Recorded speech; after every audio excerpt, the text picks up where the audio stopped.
En la fiesta de mi hijo, mi hermano le estrelló la cara contra el pastel. Mi padre lo defendió. Al día siguiente, mi abuela Eufemia, de 78 años, apareció con un bate y les dio una lección inolvidable. Si aún no estás suscrito al canal, haz clic en el botón de suscripción y activa la campanita para no perderte ninguna de nuestras historias. Tu apoyo significa todo para nosotros. Si esta historia te parece interesante, déjale un like. También me encantaría saber de qué ciudad eres, déjanos el nombre de tu ciudad en los comentarios. Ahora, empecemos con la historia. En el cumpleaños número 11 de mi hijo, mi hermano le hundió la cara en el pastel de sus sueños. Una vela seguía encendida. La pequeña quemadura en su mejilla no fue nada comparada con la cicatriz que se abrió en nuestra familia esa tarde, una herida tan profunda que ni el tiempo ha podido cerrar del todo. Mi nombre es Lázaro, tengo 35 años y soy ingeniero civil. Mi vida, hasta ese momento, se regía por planos, cálculos y estructuras. Creía, ingenuamente, que si construías una base sólida, nada podría derrumbarse. Mi esposa, Benigna, es maestra de primaria, ella es el corazón de nuestra familia, una mujer con una dulzura que no debe confundirse con debilidad. Y nuestro hijo, Tarcisio, al que todos llamamos Tarsi, es un niño brillante y sensible, con una pasión por los aviones que llenaba cada rincón de nuestra casa y de su imaginación. En ese entonces, estábamos construyendo juntos una maqueta a escala de un Boeing 747, una promesa que le hice si mantenía sus excelentes calificaciones. Ver sus pequeñas manos manejando con cuidado las piezas diminutas, sus ojos concentrados, era mi definición de felicidad. Pero en toda estructura familiar hay grietas, y la nuestra tenía un nombre, Cornelio, mi hermano menor. Y la grieta se hacía más grande por culpa de mi padre, Heriberto. Para que entiendan la magnitud de la catástrofe de ese cumpleaños, tengo que llevarlos a un recuerdo, uno que yo había intentado enterrar bajo capas de excusas y resignación. Sucedió cuando yo tenía 18 años. Después de trabajar todos los veranos desde los 15, finalmente había juntado suficiente dinero para comprar mi primer auto, un Volkswagen sedán de segunda mano, pero para mí era un palacio sobre ruedas. Una tarde, llegué a casa y lo encontré con un rayón largo y profundo que recorría toda la puerta del conductor. La llave todavía estaba en la mano de Cornelio, que entonces tenía 9 años y me miraba con una mezcla de miedo y desafío. Cuando le conté a mi padre, esperando la justicia más elemental, su reacción me heló. Agarró a Cornelio, pero no para reprenderlo. Lo abrazó. Luego se giró hacia mí, con el rostro enrojecido por la ira. «¿Y por esto haces tanto escándalo?», me gritó. «Es tu hermano menor. ¿No puedes tener un poco de consideración? Eres un egoísta. Por eso te pasan estas cosas, por no saber cuidar a tu familia». Me quedé sin palabras. Yo era la víctima, mi esfuerzo había sido vandalizado, y el culpable era consolado mientras yo era acusado. Mi madre, Jacinta, observaba desde la cocina, con esa expresión suya de tristeza silenciosa, la misma que usaba como un escudo para no intervenir, para no oponerse a mi padre. Esa noche, mientras intentaba pulir inútilmente el arañazo bajo la luz amarilla del garaje, entendí una lección brutal: en mi familia, la lógica no aplicaba. El amor de mi padre no era un amor justo, era un favoritismo ciego y feroz hacia el hijo menor, el que siempre había sido más enfermizo, más demandante. Y yo había aprendido a no esperar nada, a tragarme mi rabia y a construir mis propios muros para protegerme. Ese incidente marcó nuestra relación para siempre. Yo me volví más reservado, más enfocado en mis propios logros, mientras Cornelio crecía sabiendo que tenía una red de seguridad incondicional. Cualquier error, cualquier capricho, cualquier acto de crueldad, era minimizado, justificado y perdonado por mi padre antes incluso de que la víctima pudiera quejarse. Así es Cornelio, le gusta jugar, no lo tomes a mal, solo está bromeando, hay que entenderlo, tuvo una infancia difícil. Esas eran las frases que se repetían como un mantra, un veneno que normalizaba su comportamiento tóxico. Y yo, por evitar el conflicto, por no querer revivir la humillación de mis 18 años, lo permitía. Callaba.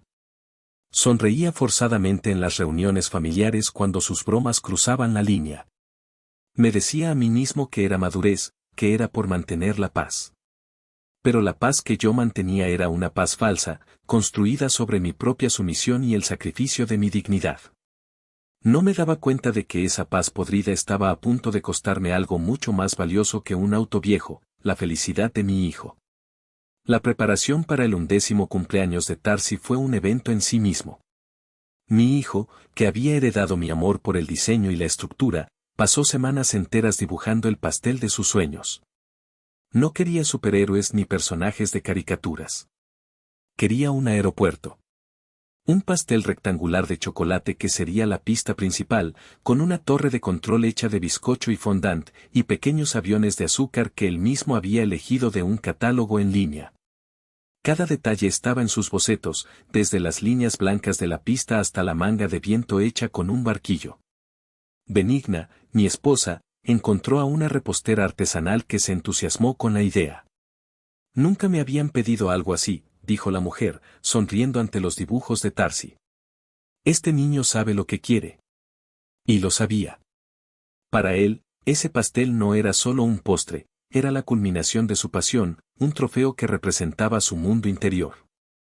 Ver la ilusión en sus ojos cada vez que hablaba del pastel era un recordatorio de la pureza que uno se esfuerza por proteger en sus hijos. Pero a medida que se acercaba el día, una sombra de ansiedad comenzó a crecer en mí. La fiesta sería en el jardín de nuestra casa, un espacio que habíamos diseñado con esmero, y toda la familia estaba invitada. Eso incluía, por supuesto, a Cornelio. Unos días antes, mientras estaba en la oficina revisando unos planos, sentí un impulso y lo llamé. ¿Qué pasó, hermanito? ¿Necesitas un préstamo?, respondió con su típico tono burlón. Trabaja en ventas de artículos de lujo, o eso dice, siempre proyectando una imagen de éxito que yo sabía que era más frágil de lo que aparentaba. No, Cornelio. Te llamo por la fiesta de Tarsi el sábado, dije, intentando mantener mi voz firme. Ah, claro. El gran evento del año. No me lo pierdo. Ya le compré un regalo que lo va a dejar con la boca abierta. Tragué saliva. Escucha, solo te pido una cosa. Compórtate. Es un día importante para el niño. Se rió, una risa corta y hueca. ¿Comportarme? Lázaro, ¿cuándo no me he comportado? Siempre eres tan tenso. Relájate un poco, la vida es para disfrutarla. Hablo en serio, Cornelio, insistí, mi voz bajando casi a un susurro. Por favor. No hagas ninguna de tus bromas. Hubo un silencio al otro lado de la línea. Pude imaginarlo poniendo los ojos en blanco. Ya. Entendido, papá Lázaro. No te preocupes. Todo tranquilo. Colgó antes de que pudiera decir nada más. La llamada, en lugar de tranquilizarme, solo aumentó mi inquietud. Conocía ese tono. Era el mismo que usaba justo antes de hacer alguna estupidez, un tono de falsa condescendencia que apenas ocultaba su desdén. La noche antes de la fiesta, encontré a Tarsi en su habitación. Estaba de pie frente a su escritorio, donde tenía la maqueta del 747 a medio construir. No la estaba tocando, solo la miraba. ¿Qué pasa, campeón?, le pregunté, sentándome en el borde de su cama. Levantó la vista. Sus ojos, normalmente llenos de luz, estaban nublados por la preocupación. Papá, dijo en voz baja. El tío Cornelio no le hará nada a mi pastel, ¿verdad? La pregunta me atravesó como un cuchillo helado. Que mi hijo de 11 años tuviera que preocuparse por eso, que la presencia de su propio tío fuera una fuente de angustia, me llenó de una furia sorda y una profunda vergüenza. Vergüenza de mí mismo, por no haber puesto un límite antes, por haber permitido que el veneno llegara hasta él. Me arrodillé para quedar a su altura, puse mis manos sobre sus hombros y lo miré directamente a los ojos. Te lo juro, Tarsi, dije, forzando una seguridad que no sentía. No voy a permitir que nadie, absolutamente nadie, arruine tu día. Este es tu día, y será perfecto. ¿Confías en mí? Él asintió lentamente, aunque la sombra en sus ojos no desapareció del todo. Me abrazó con fuerza, un abrazo de niño que busca un refugio seguro. Y yo, mientras le devolvía el abrazo, sentí el peso de mi promesa. Era una promesa que no sabía si podría cumplir, una batalla que había evitado durante años y que, de alguna manera, sentía que estaba a punto de librarse en el lugar más sagrado, la fiesta de cumpleaños de mi hijo. El sábado llegó con un sol radiante, casi una burla a la tormenta que se gestaba en mi interior. El jardín estaba impecable. Benigna había colgado guirnaldas con forma de nubes y pequeños aviones de cartón. Una mesa larga estaba cubierta con un mantel azul cielo, y en el centro, esperando su momento, descansaba una caja blanca que contenía la obra maestra de la repostera. Los amigos de Tarsi empezaron a llegar a las 2 de la tarde. Eran un grupo de niños buenos, compañeros de su clase de robótica y del colegio, chicos que compartían su curiosidad y su calma. Sus risas llenaron el aire mientras jugaban a buscar tesoros y corrían por el césped. Tarsi, vestido con una camiseta de la NASA que le habíamos regalado, era el rey de su pequeño universo. Por un momento, me permití relajarme. Quizás había exagerado. Quizás, solo quizás, Cornelio se comportaría. La ilusión se rompió a las 3:30. El rugido de un motor deportivo silenció las risas de los niños. El BMW blanco de Cornelio se detuvo bruscamente frente a la casa. La música a todo volumen vibraba en los cristales. Bajó del coche vestido como si fuera a un club nocturno, no a una fiesta infantil, camisa de seda desabotonada, pantalones ajustados y unos zapatos italianos que probablemente costaban más que todos los regalos juntos. Y llegó la alegría de la fiesta, gritó, abriendo los brazos como un mesías de pacotilla. Benigna me lanzó una mirada. No era una mirada de enojo, sino de pura advertencia. Habla con él, susurraron sus ojos. Caminé hacia él, sintiendo las miradas curiosas de los otros padres. ¿Te ves bien, hermanito? La vida de ingeniero debe pagar bien, dijo, dándome una palmada en el hombro que fue más un golpe. Llevaba un regalo envuelto en papel brillante, una caja enorme. Bienvenido, Cornelio. Te pedí que, empecé a decir en voz baja. Tranquilo, tranquilo, me interrumpió, guiñando un ojo. Vengo en son de paz. Mira, hasta le traje a mi sobrino un dron profesional. Para que deje de jugar con esos avioncitos de plástico. Era un ataque velado, un insulto disfrazado de generosidad. Sabía perfectamente que Tarsi amaba construir sus maquetas, que el proceso era más importante que el juguete final. El dron era un regalo para él, para Cornelio, una forma de demostrar su supuesta superioridad. Mi padre, Heriberto, que había llegado con mi madre hacía una hora, se acercó y abrazó a su hijo predilecto. Ese es mi muchacho. Siempre pensando en grande, exclamó, ignorándome por completo. Vi cómo se apartaban hacia la zona de la parrilla, como mi padre le pasaba una cerveza y ambos reían, observando la fiesta desde la distancia como si fueran los dueños del circo. Mi madre, Jacinta, se acercó a mí y me dio un beso en la mejilla. No te preocupes, hijo. Tu padre ya habló con él, me susurró.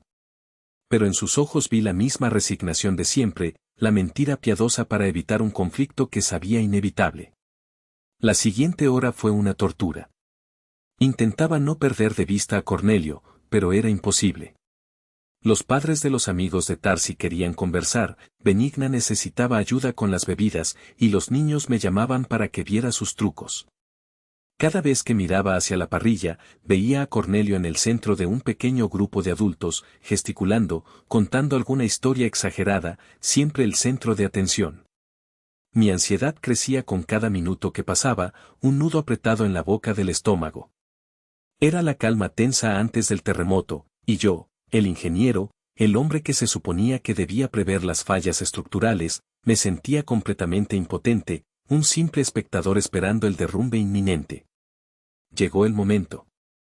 El clímax de toda fiesta infantil, el instante que Tarsi había esperado durante semanas. Benigna salió de la casa con una sonrisa radiante, llevando en sus manos el pastel. El silencio se apoderó del jardín. Incluso los adultos dejaron sus conversaciones para admirarlo. Era perfecto. El aeropuerto en miniatura era más espectacular de lo que los bocetos de Tarsi habían prometido. Los aviones de azúcar brillaban bajo el sol, la torre de control se erigía impecable y la pista de chocolate oscuro parecía real. Colocaron el pastel en la mesa principal. Los niños se arremolinaron alrededor, con los ojos como platos, exclamando «¡Guau!» y «¡Mira eso!». Tarsi se paró frente a él, y su rostro se iluminó con una felicidad tan pura, tan absoluta, que por un segundo mi corazón dejó de latir con angustia y se llenó de su alegría. Era la cara de un niño que ve su sueño hecho realidad. Benigna encendió las 11 velas. Las pequeñas llamas danzaron, reflejándose en los ojos de mi hijo. Y entonces, todos empezamos a cantar las mañanitas. La voz desafinada pero entusiasta de una docena de niños y adultos llenó el aire. Vi a Tarsi cerrar los ojos, preparándose para pedir su deseo, el deseo que había guardado en secreto. Su pecho se infló, tomando aire. Y fue entonces cuando lo vi. Fue un destello, un movimiento demasiado rápido, antinatural en la escena de celebración. Cornelio, que había estado merodeando cerca de la mesa con una sonrisa extraña, se abalanzó hacia adelante. No caminó, se lanzó. Antes de que mi cerebro pudiera procesar la intención y enviar una señal a mis músculos, ya era demasiado tarde. Sus manos se cerraron sobre la nuca de Tarsi. El mundo se puso en cámara lenta.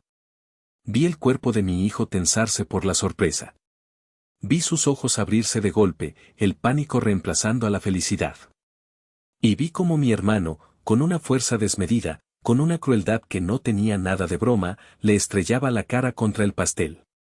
Hubo un sonido sordo y húmedo. ¡Plaf! El betún de chocolate y la crema batida explotaron, salpicando a los niños más cercanos. La hermosa torre de control se partió en dos. Un avión de azúcar salió volando y se estrelló contra el césped. El silencio que siguió fue más ruidoso que cualquier grito. Un silencio de shock, de incredulidad. Pero lo peor no fue el pastel destruido. Lo peor fue que una de las velas, la más cercana al borde, seguía encendida. La pequeña llama, al ser aplastada, lamió la mejilla izquierda de Tarsi por una fracción de segundo. Mi hijo se quedó congelado por una eternidad que duró 3 segundos. Su cabello goteaba chocolate. Trozos de bizcocho se pegaban a su camiseta de la NASA. Y entonces, un sollozo desgarrador rompió el silencio. No fue un llanto de niño caprichoso. Fue un grito de humillación, de dolor y de traición. Benigna fue la primera en reaccionar. Se lanzó hacia Tarsi, lo arrancó de las garras de mi hermano y lo envolvió en sus brazos, susurrando «Ya pasó, mi amor, ya estoy aquí», con la voz rota por la rabia y las lágrimas. Yo me quedé paralizado, mirando la escena. Mi mente era un torbellino de incredulidad y una furia tan blanca y caliente que me dejó ciego. Miré a Cornelio. Él estaba, riendo. No era una risa alegre. Era una risa nerviosa, insegura, la risa de alguien que ha ido demasiado lejos y no sabe cómo retroceder. Solo era una broma, hombre. Hay que aguantar vara, dijo, mirando a los otros adultos, buscando aprobación, buscando que alguien más se riera con él. Nadie se rió. Mi voz salió de mi garganta como un gruñido. ¿Qué demonios acabas de hacer, Cornelio? Avancé hacia él, y por primera vez en mi vida, sentí el deseo físico de golpearlo, de borrar esa estúpida sonrisa de su cara. Pero antes de que pudiera dar un paso más, otra voz, una voz que conocía demasiado bien, retumbó en el jardín. A tu hermano no le hablas así, Lázaro. Era mi padre. Heriberto se había puesto de pie, con el rostro congestionado. No miraba a su nieto que lloraba desconsoladamente en los brazos de su madre. No miraba el pastel destrozado. Me miraba a mí. Con decepción. Con enojo. Solo quería animar la fiesta, continuó, defendiéndolo. Ustedes son demasiado serios, no saben divertirse. La cabeza me daba vueltas. El mundo se había vuelto loco. Mi hijo había sido agredido, humillado frente a sus amigos en su propio cumpleaños, y mi padre estaba defendiendo al agresor. Mi madre, Jacinta, se acercó a la mesa y empezó a recoger los trozos de pastel con una servilleta, la cabeza gacha, evitando la mirada de todos, limpiando el desastre como siempre lo hacía, en silencio.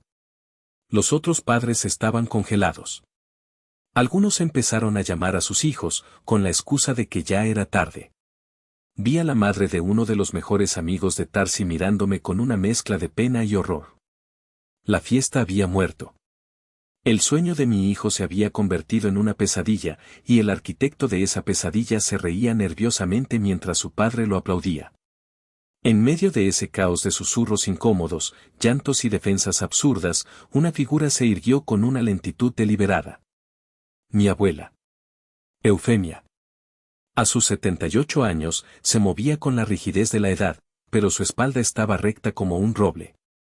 Había estado sentada en una silla de jardín bajo la sombra de un pirul, observando todo en silencio. Se puso de pie. No dijo nada, pero su sola presencia impuso un nuevo tipo de silencio. Un silencio expectante. Todos los ojos, incluidos los de los niños que aún quedaban, se volvieron hacia ella. Caminó lentamente hasta el centro del jardín, sus viejos zapatos de cuero aplastando el césped. Se detuvo a unos metros de la mesa del desastre. Primero, miró a Tarsi, que seguía sollozando en los brazos de Benigna.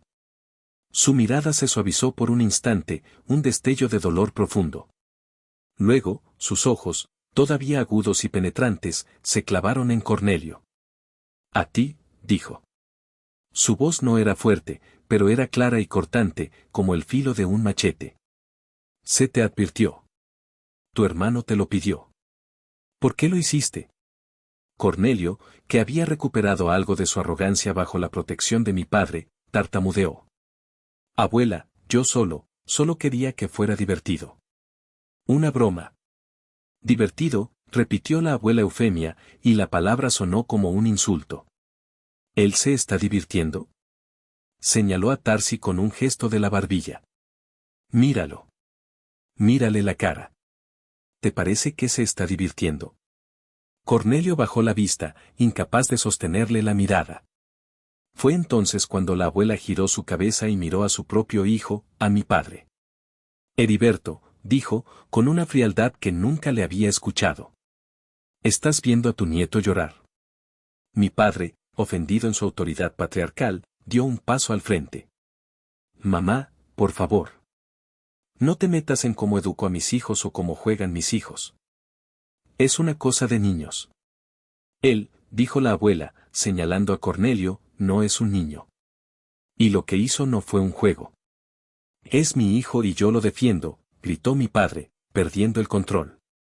La abuela Eufemia lo miró fijamente. No parpadeó. No dijo nada durante lo que pareció una eternidad. El viento soplaba suavemente, moviendo las guirnaldas de aviones rotas. Desde el jardín de al lado, vi a nuestra vecina, doña Petronila, grabando discretamente con su teléfono por encima del seto. El mundo entero parecía estar conteniendo la respiración, esperando la siguiente jugada. Mi padre no pudo soportar el peso de ese silencio, de esa mirada acusadora. Desvió los ojos, carraspeó, incómodo. Finalmente, la abuela Eufemia asintió para sí misma, como si hubiera llegado a una conclusión que ya sospechaba. Y pronunció dos palabras que sellaron el destino de nuestra familia. Dos palabras en un tono bajo, casi inaudible, pero cargadas de una finalidad aterradora. «Entendido», dijo.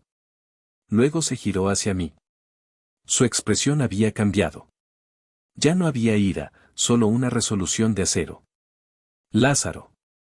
Vámonos. Llévate a tu esposa y a tu hijo a casa. Ahora». Su voz era una orden, pero también un salvavidas. Asentí, entumecido. Benigna ya estaba guiando a Tarsi hacia la casa para limpiarlo.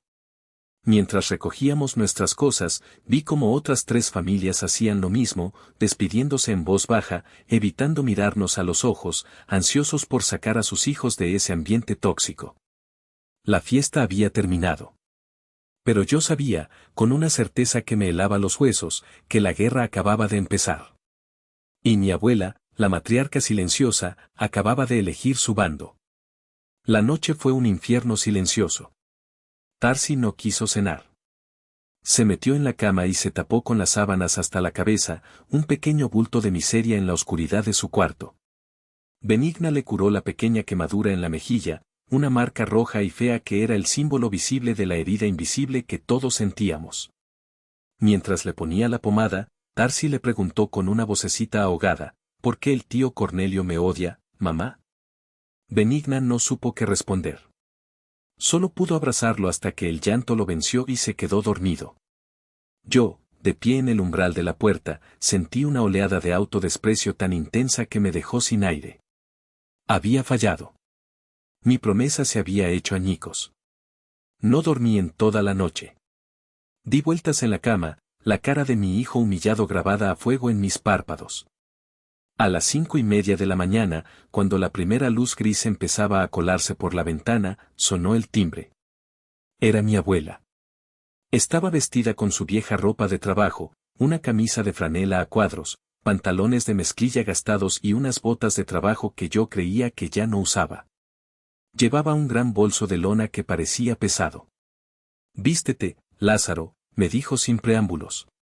«¿Vienes conmigo?» No pregunté a dónde. No tenía fuerzas para hacerlo. Simplemente obedecí.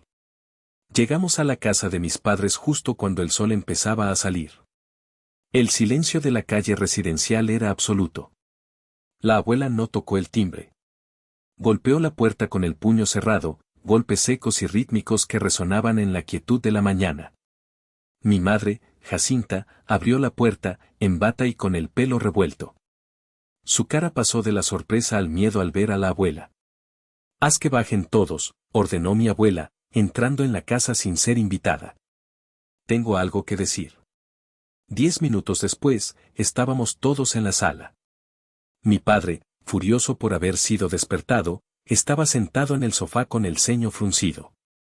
Cornelio bajó las escaleras en pijama, con los ojos hinchados de sueño y una expresión de fastidio. La abuela se plantó en medio de la habitación, el bolso de lona a sus pies. «Esta es la última oportunidad», dijo, su voz tranquila pero llena de una autoridad que ninguno de nosotros se atrevió a desafiar. «Cornelio, vas a ir a casa de tu hermano, te vas a arrodillar si es necesario, y le vas a pedir perdón a Tarcisio. Un perdón de verdad». Cornelio miró a mi padre, buscando apoyo. «Yo no creo que hice nada malo», dijo, con un hilo de voz desafiante. «Fue solo una broma». La abuela asintió lentamente. «Permitir el mal comportamiento tiene consecuencias, Heriberto», dijo, mirando a mi padre. Mi padre soltó una risa seca, un sonido feo y lleno de desprecio. «Ay, mamá, no me vengas con tus dramas. ¿Qué vas a hacer, ¿Quitarme mi domingo?» Mi abuela lo miró, y en sus ojos vi algo que nunca había visto antes, una profunda decepción, el dolor de una madre que se da cuenta de que ha fracasado con su hijo. «Está bien», repitió ella. «Ya he dicho suficiente». Se agachó, abrió su bolso de lona y sacó algo envuelto en una tela vieja. Lo desenvolvió. Era un viejo bate de béisbol de madera, el mismo con el que yo jugaba de niño en el parque. Se giró y caminó hacia la puerta principal. Nadie se movió. El aire en la habitación era denso, irrespirable. Y entonces escuchamos el primer golpe. Un sonido tronador de metal abollándose y cristales estallando que hizo vibrar las ventanas de la sala. Mi padre saltó del sofá como si le hubieran disparado. «¿Y mi coche?», gritó, y salió corriendo descalzo hacia la entrada. Corrimos todos detrás de él. La escena en la entrada de la casa era surrealista. Allí estaba mi abuela, una mujer de 78 años, de pie junto al Mustang clásico del 67 de mi padre, su mayor orgullo, el coche que había pasado los últimos 5 años restaurando pieza por pieza. El parabrisas delantero era una telaraña de cristales rotos. «¿Estás loca?», aulló mi padre, con el rostro descompuesto por la incredulidad y la furia. La abuela no respondió. Con una calma aterradora, levantó el bate de nuevo y lo estrelló contra el faro delantero. «Cras». Otro estallido de vidrio. Luego, el espejo lateral. «Crack». Para entonces, varios vecinos habían salido a sus puertas en pijama. Vi a doña Petronila, la vecina del lado, con su teléfono en alto, grabando descaradamente toda la escena. Me sentí humillado, expuesto, la disfunción de mi familia convertida en un espectáculo de circo para todo el vecindario. Pero debajo de la vergüenza, una extraña y terrible sensación de alivio empezó a burbujear dentro de mí. Alguien, finalmente, estaba rompiendo algo. Alguien estaba haciendo lo que yo nunca me había atrevido a hacer, responder a la violencia con violencia. Después de un último golpe que dejó una abolladura masiva en el capó, la abuela se detuvo. Se apoyó en el bate, respirando con dificultad, no por el esfuerzo, sino por la emoción contenida.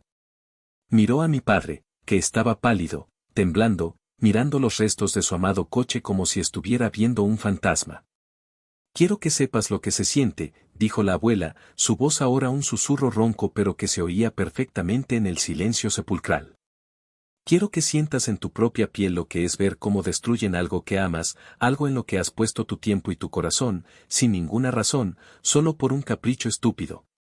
Cornelio salió corriendo de la casa, llorando histéricamente. Abuela, no. Es el coche de mi papá, sollozaba.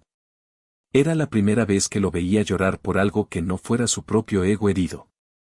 Quizás, por primera vez, entendía que sus acciones tenían consecuencias que rebotaban y destruían cosas que otros amaban. Mi madre estaba de pie en la puerta, con la mano en la boca, las lágrimas corriendo por sus mejillas en silencio. La abuela dejó caer el bate junto al coche destrozado, como una ofrenda, como una advertencia. Se giró, me miró y me hizo un gesto con la cabeza para que la siguiera. Mientras nos alejábamos, dejando atrás a mi padre de rodillas junto a su coche, a mi hermano llorando y a mi madre petrificada en el umbral, supe que nada volvería a ser igual. La abuela Eufemia no solo había destrozado un coche clásico. Había demolido los cimientos podridos sobre los que se asentaba nuestra familia. El video de mi abuela destrozando el Mustang se convirtió en la comidilla del vecindario antes del mediodía. Doña Petronila lo subió a un grupo de Facebook local con el título, Abuelita de 78 años le enseña a su hijo una lección sobre respeto. En cuestión de horas, tenía cientos de comentarios y compartidos. La humillación fue pública, digital y brutal. En su trabajo, los compañeros de Cornelio le empezaron a hacer preguntas incómodas, mostrándole el video en sus teléfonos. ¿Esa es tu abuela? ¿Y ese es tu papá? Por primera vez, su fachada de tipo cool y exitoso se resquebrajó, dejando al descubierto al niño mimado y asustado que realmente era. Mi padre, por su parte, llamó a la policía.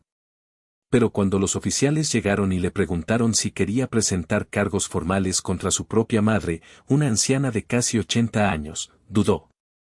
Sabía que hacerlo, con un video viral como evidencia del contexto, solo lo hundiría más en el ridículo. Terminó diciéndoles que era un asunto familiar que resolverían en privado. Los oficiales se fueron, negando con la cabeza. La presión social empezó a hacer efecto. Mi padre, que siempre había sido una figura respetada en la calle, ahora recibía miradas de lástima o desaprobación. Los vecinos con los que solía charlar ahora le daban un saludo cortante y se metían rápidamente en sus casas. El aislamiento era una nueva forma de castigo. 3 días después de la demolición del Mustang, cuando la tensión en la casa de mis padres era tan densa que se podía cortar con un cuchillo, sonó el teléfono. Era el licenciado Rivas, el abogado de la familia desde hacía más de 30 años. Su mensaje fue breve y formal, solicitaba la presencia de mis padres, de Cornelio y la mía en casa de mi abuela a la mañana siguiente para una revisión de documentos importantes. La reunión se sintió como un funeral. Nos sentamos en la sala de la abuela, la misma sala donde tantas navidades habíamos fingido ser una familia feliz. El licenciado Rivas, un hombre serio con un portafolio de cuero gastado, se sentó en la mesa de centro. Mi abuela Eufemia ocupaba su sillón de siempre, observándonos a todos con una calma impenetrable. Mi padre trataba de parecer desafiante, pero el tic nervioso en su párpado lo delataba. Cornelio estaba encogido en una esquina, pálido y silencioso. Yo estaba con Benigna a mi lado, su mano apretando la mía era mi única ancla a la realidad. El licenciado Rivas abrió su portafolio, sacó un fajo de papeles y se aclaró la garganta. Buenos días. Estamos aquí a petición de la señora Eufemia Torres para comunicarles una actualización en sus disposiciones testamentarias. Un escalofrío recorrió la habitación. Cláusula primera, comenzó a leer el licenciado con voz monótona. El inmueble ubicado en la calle de los Fresnos número 42, actualmente habitado por el señor Heriberto Torres y su familia, es de mi única y exclusiva propiedad. En este acto, revoco cualquier acuerdo verbal o intención previa de ceder dicha propiedad al señor Heriberto Torres tras mi fallecimiento. La casa permanecerá como parte de mi patrimonio personal, y su uso futuro quedará a mi entera discreción. Mi padre se quedó blanco como el papel. Esa casa era su plan de retiro, la seguridad que siempre había dado por sentada. La había habitado durante más de 30 años, pero legalmente seguía siendo de mi abuela. La había dejado vivir allí, pero nunca había transferido el título de propiedad. Un detalle que mi padre, en su arrogancia, había olvidado. No puedes hacerme esto, mamá, susurró mi padre, con la voz rota. La abuela no le respondió. Solo miró al licenciado Rivas, quien continuó. Cláusula segunda.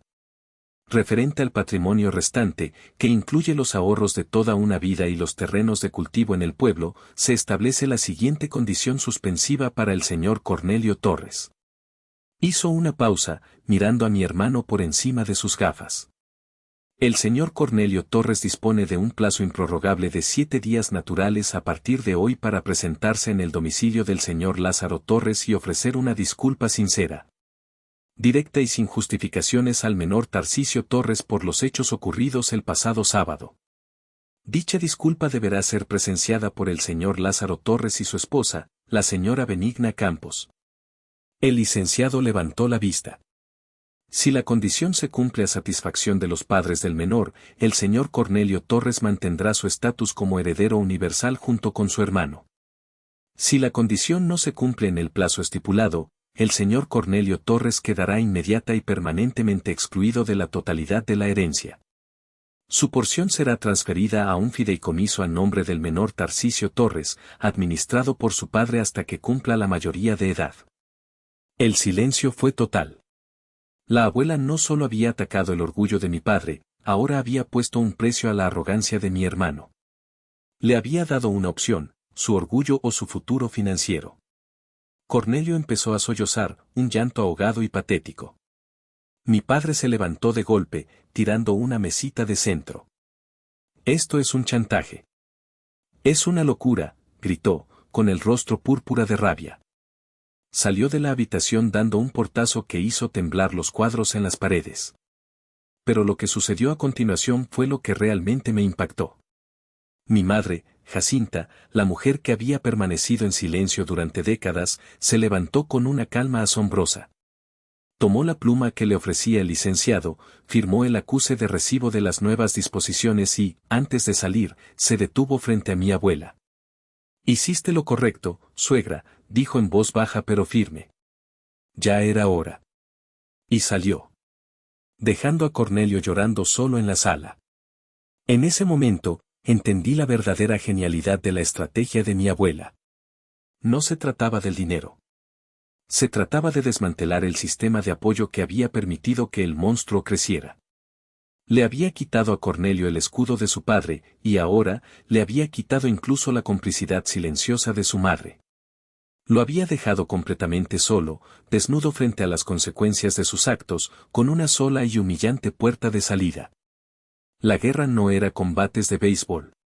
La guerra se libraba con tinta y papel, y mi abuela acababa de dar el jaque mate. Los 7 días de la cuenta regresiva fueron una lección de psicología en tiempo real. Durante los primeros 2 días, la casa de mis padres fue un hervidero de rabia y negación. Mi padre intentó de todo, le gritó a mi abuela por teléfono, fue a su casa a suplicarle, intentó manipularla con recuerdos del pasado. La respuesta de mi abuela fue siempre la misma, tranquila y firme, solo tiene que disculparse, Heriberto. Es todo lo que pido. Cornelio, por su parte, oscilaba entre el pánico y la indignación. Lo sé porque me llamó 3 veces. La primera llamada fue para insultarme. Tú y tu estúpida madre le lavaron el cerebro a la abuela. Estás destruyendo a la familia por un maldito pastel. La segunda fue para intentar negociar. ¿Y si le compro a Tarsi el videojuego más nuevo? ¿O una bicicleta? Algo mejor que una disculpa, ¿no? La tercera fue la más patética. Lázaro, por favor, tienes que ayudarme. Dile a la abuela que ya me disculpé contigo. Podemos arreglarlo entre nosotros. La disculpa no es para mí, Cornelio, le respondí con una calma que me sorprendió a mí mismo. Y no se compra, ni se negocia. Se siente. O no se siente. Y tú sigues sin sentir nada.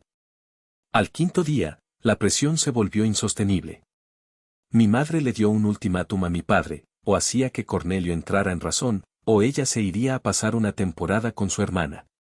Por primera vez, mi padre se vio atrapado entre su esposa y su hijo mimado, y eligió, con desgana, el lado de la razón.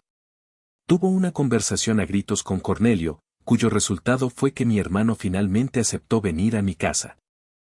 Llegó el séptimo día por la tarde.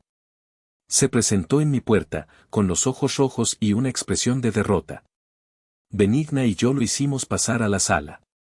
Tarsi estaba arriba, en su habitación. Le dijimos que su tío quería hablar con él. Mi hijo bajó las escaleras lentamente y se sentó en el sofá frente a Cornelio, abrazando a nuestro perro, un cachorro que la abuela le había regalado hacía unos días y al que llamó Guardián. Bueno, empezó Cornelio, mirando al suelo. Tarsi, lamento lo del pastel. Me pasé un poco. Fue una broma que salió mal. Benigna y yo nos miramos. No era una disculpa. Era una justificación. ¿Por qué lo hiciste, tío?, preguntó Tarsi, con una voz sorprendentemente firme para un niño de 11 años. Cornelio se quedó en blanco. Pues, para divertirnos. Para reír un rato. Yo no me reí, dijo Tarsi. Me dolió. Y me dio vergüenza. El silencio se instaló de nuevo. Cornelio abrió la boca, la cerró. No tenía una respuesta. Porque para dar una respuesta real, tendría que admitir la envidia, la inseguridad, la malicia. Y aún no estaba preparado para eso. Lo siento, repitió, pero las palabras sonaron vacías. Tarsi lo miró durante un largo rato. Luego asintió. Está bien, dijo. Se levantó y subió de nuevo a su habitación.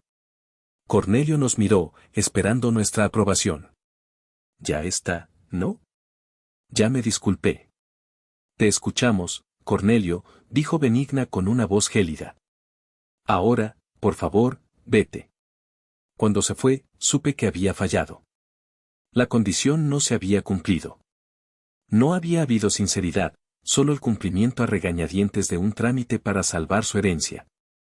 A la mañana siguiente, el licenciado Rivas ejecutó la cláusula. Unas semanas después, la abuela organizó una segunda fiesta de cumpleaños para Tarsi. Fue en su casa, solo nosotros, sus 5 mejores amigos y don Aniceto, un viejo amigo de la familia. Fue una fiesta tranquila y feliz. La abuela le regaló a Tarsi una caja de herramientas de carpintería para niños. Para que aprendas a construir, no a destruir, le dijo. Esa tarde, mientras Tarsi y sus amigos jugaban en el jardín con Guardián, me senté con don Aniceto. Fue él quien me contó la historia que me faltaba para entenderlo todo.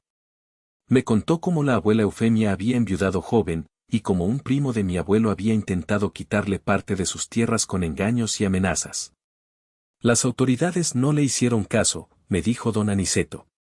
Tuvo que defender lo suyo sola, con uñas y dientes. Aprendió a la mala que hay gente que no entiende de razones, solo de consecuencias. Aprendió que la mala hierba no se arranca con palabras bonitas, sino con la pala.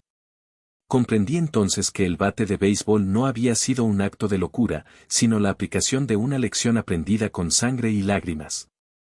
Era su forma de usar la pala. Meses después, Cornelio me envió una carta. Escrita a mano, de varias páginas. Había empezado a ir a terapia. En la carta, por primera vez, no se justificaba. Describía su envidia, su necesidad de atención, el vacío que sentía. Admitía que había querido herirme a través de mi hijo. Era una confesión brutal y honesta. Al final, escribía, sé que lo siento, no arregla nada. Solo quiero que sepas que ahora entiendo el daño que hice. Y viviré con ello todos los días. Le leí partes de la carta a Tarsi. Él escuchó en silencio. Cuando terminé, se quedó pensando un momento. Me alegro de que esté mejor, papá, dijo. Pero todavía necesito tiempo. Todo el tiempo que necesites, campeón, le respondí. Nuestra familia se rompió, sí. Pero a veces las cosas tienen que romperse para poder volver a armarse de la forma correcta. Las grietas siguen ahí, pero ahora están llenas de algo nuevo, respeto, límites claros y un amor que ya no es ciego, sino que exige responsabilidad. He aprendido, gracias a una anciana de 78 años y un bate de béisbol, que el trabajo más importante de un ingeniero, y de un padre, no es solo construir estructuras, sino saber cuándo hay que demoler los cimientos podridos para volver a empezar.